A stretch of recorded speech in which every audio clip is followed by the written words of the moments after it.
is Bethany with Bethany Talks Piano, and this is a series called Royal Mistakes, where we go over Royal Conservatory pieces and discuss the common mistakes that students make with each song. Today we are doing Minuet in A minor by Krieger, which is often found in the grade 1 book. So there's two main issues or kind of new material that has been put in this song, which is imitation and the dotted quarter note rhythm. So first we're going to talk about imitation. Your imitation just means that one of your hands has a melody and then the other hand can come in and imitate or kind of respond to the question that the other hand is asking. So you can see that right from the get-go in the first line. The right hand is kind of asking a question, right? And then left hand immediately is responding. So try and bring that out. The left hand, don't shy away from bringing the second measure out a little bit more, coming back. Anytime you have a dotted half note, then that hand can just like chill a bit. The quarter notes come out, back and forth, back and forth. So that kind of sounds like this.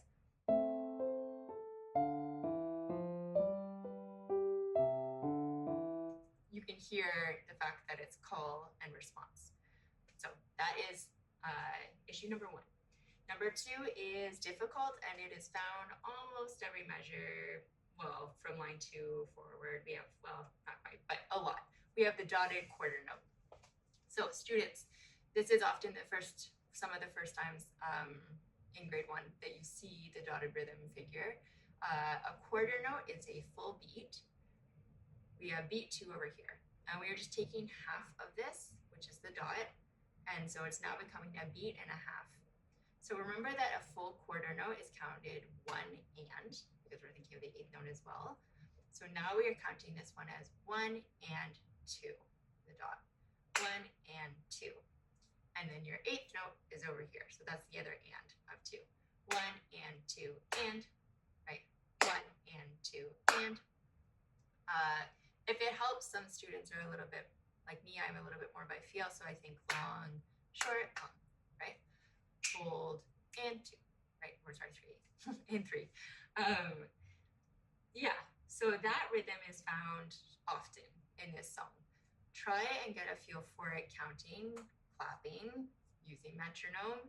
Don't try and just throw yourself right into hands together, because that's very difficult. So try and just get a hang of it.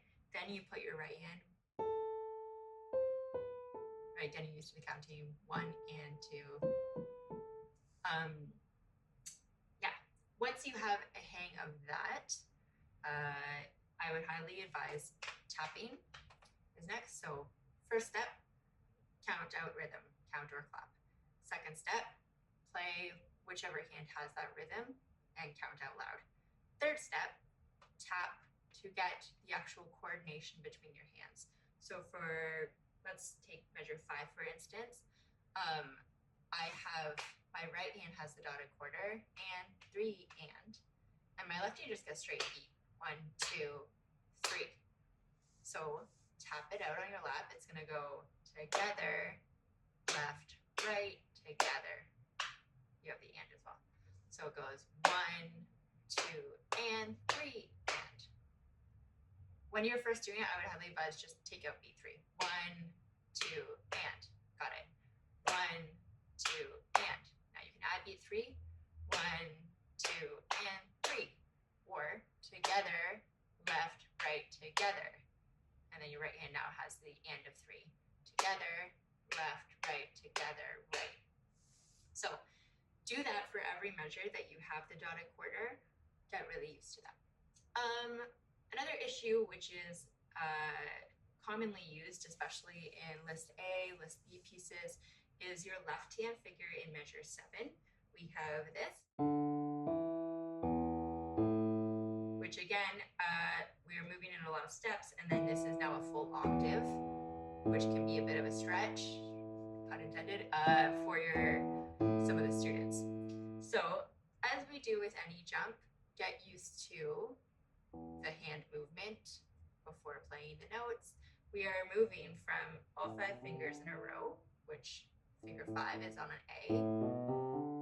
That's kind of where we're at, to moving finger 5 down to the E. So get used to that. 5 on A, 5 on E, 5 on A, 5 on E. You will probably have to look at your hand.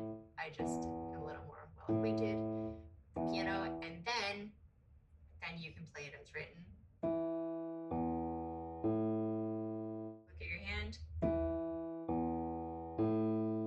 Now close your eyes. If you can still get it with your eyes closed, great job. And that'll make it a lot easier once it's hands together. Okay, last issue or thing I will discuss is, as with many songs, Krieger has left all of the good material to the end and compacted everything into 4 tasty measures, where we have dotted rhythm right hand, dotted rhythm left hand, dotted rhythm right hand again with the octave jump in your left hand. It's a lot. Students, reminder, you do not always have to start at the beginning. You can start at the end. Monday, maybe you play through from the beginning. Tuesday, start at the end. Start the last 4 measures, and then you can start putting it in the B section, getting that down. B sections, which for this song starts at measure 9, or the last few measures, often get neglected because, let's face it, we practice the beginning more often sometimes. And the melodies often get a little bit more complex, so sometimes it can feel a little bit harder to practice those parts.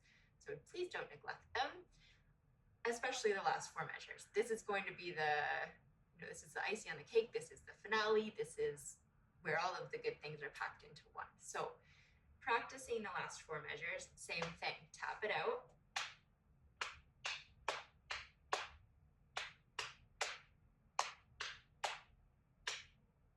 Yikes, there's a lot in there. So if you can't tap it out, it's going to be very difficult to play it on the piano with both hands. Then do hands separate, really getting used to it.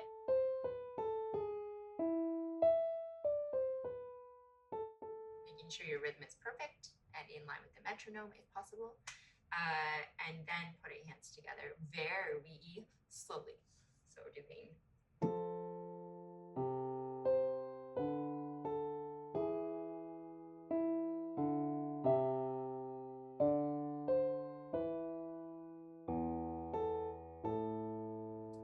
when you're practicing those things, like I wasn't really worried about my dynamics there. I'm more worried about getting the rhythm right and really getting that down first.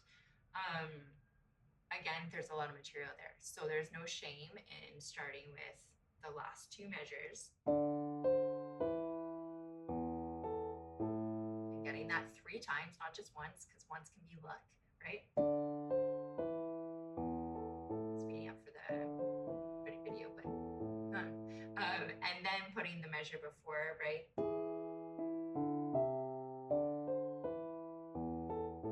Got it, nailed it, good. Do that 3 times. Then go to measure, whatever that is, 21.